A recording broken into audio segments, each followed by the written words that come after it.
Heinrich Himmler. You know the name. As head of the SS, he was one of the masterminds of the Holocaust. And in the end, he escaped justice by taking his own life. But that begs the question, what happened to the family left behind? The family that still had to carry that infamous name. This is the story of what came after the fall of the Reich for the Himmler women. You see, for his wife, Margarete, and especially for his daughter, Gudrun, the end of the war wasn't an ending at all. It was the start of a whole new struggle. A life that would be completely defined by their connection to one of history's greatest monsters, forever lived in the shadow of his actions. So let's set the scene. It's May 1945. The Third Reich has completely crumbled. Its leaders are either dead, captured, or desperately trying to disappear. And the Allies are on a massive manhunt for the architects of the Nazi regime. And they find him. Himmler himself gets captured on May 22nd, trying to pass himself off as a regular soldier. But just one day later, as he's being examined by a doctor, he bites down on a cyanide pill he had hidden in his tooth. And just like that, he was gone. He was buried in an unmarked grave, his own chapter slammed shut. But the story of his name, that was far from over. Because, get this, while Himmler was trying to flee north, his wife and daughter were heading south, trying to find a safe place to hide out. And just one day before he was caught, American troops found them. Margarete and her 16-year-old daughter Gudrun were captured near Bolzano, Italy. Their escape was over. So now, they're prisoners. And for the next year and a half, the Himmler women would be in Allied custody. They weren't seen as criminals exactly, but as something almost as valuable. Key witnesses who might hold the secrets to a fallen empire. They were shuffled between internment camps all over Europe, Italy, France, Germany. They were interrogated over and over again. You have to remember, the Nuremberg trials were getting underway, and the Allies were hoping they could shed some light on Himmler's inner circle. But here's the crucial part. After all that, neither Margarete nor Gudrun was ever actually charged with a crime.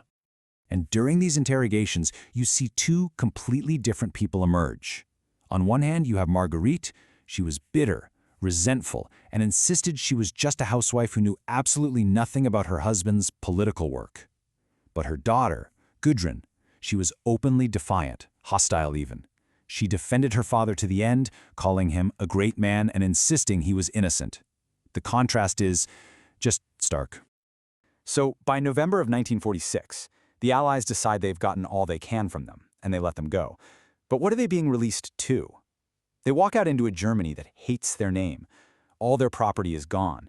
Their future is a total unknown. All they have left is a name that's become shorthand for pure evil. Now Margarete pretty much fades into obscurity after this. But Gudrun? Oh, her story is really just getting started. She would spend the rest of her long life not running from her father's legacy, but fiercely, actively defending it. It became her entire identity. Think about this quote, "I will never believe he did anything wrong." To her dying day, Gudrun never wavered from that. This absolute, unwavering loyalty to her father's memory would shape every single thing she did for the next 70 years. So what did that life look like? Well, she married a man who was deep in far-right politics. She even, believe it or not, worked for a couple of years as a secretary for the West German intelligence agency. But her real life's work, her true calling, was her role in an organization called Stille Hilfe. Now, Stille Hilfe, which means silent help, sounded innocent enough. On paper, it was a charity to help German prisoners of war. But in reality, it was a support network for die-hard, unrepentant Nazis. It was a lifeline that provided them with money, legal help, and a community that still believed in their cause. And Gudrun became its heart and soul. She was at all the SS reunions. She wrote letters to imprisoned war criminals. She raised money for their legal defense and helped fugitives like the butcher of Lyon, Klaus Barbie. She became this quiet, smiling, symbolic godmother for the cause of Nazi denial, a living link to a past that a lot of people were desperate to keep alive. But here's the twist in the story.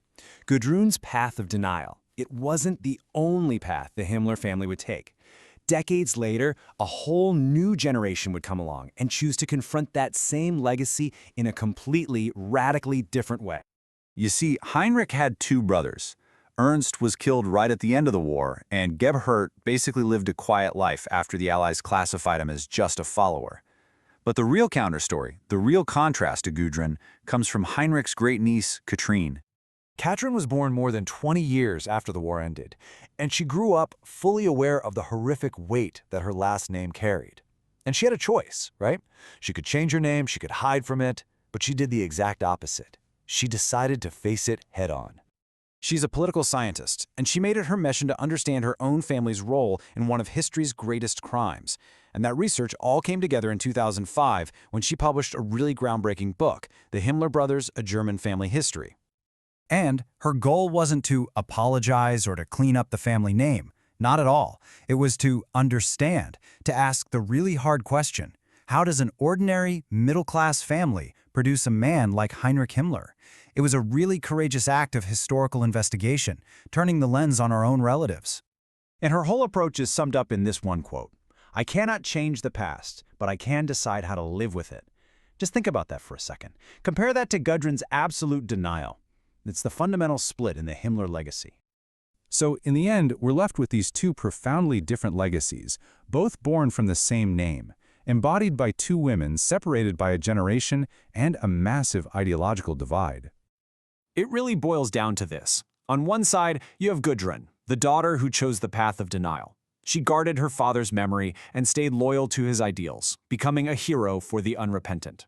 On the other side, you have Katrin, the great niece who chose the path of confrontation. She researched her family's history, embraced historical responsibility, and became a symbol for a new generation.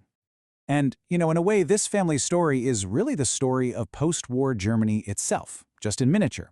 It's that same difficult journey, from the silence and willful ignorance of the early years to the painful but absolutely necessary work of confronting the past head-on. Which leaves us with this final, powerful question. The shame of the Himmler name was something they inherited, but what they did with it, that wasn't inherited. That was a choice.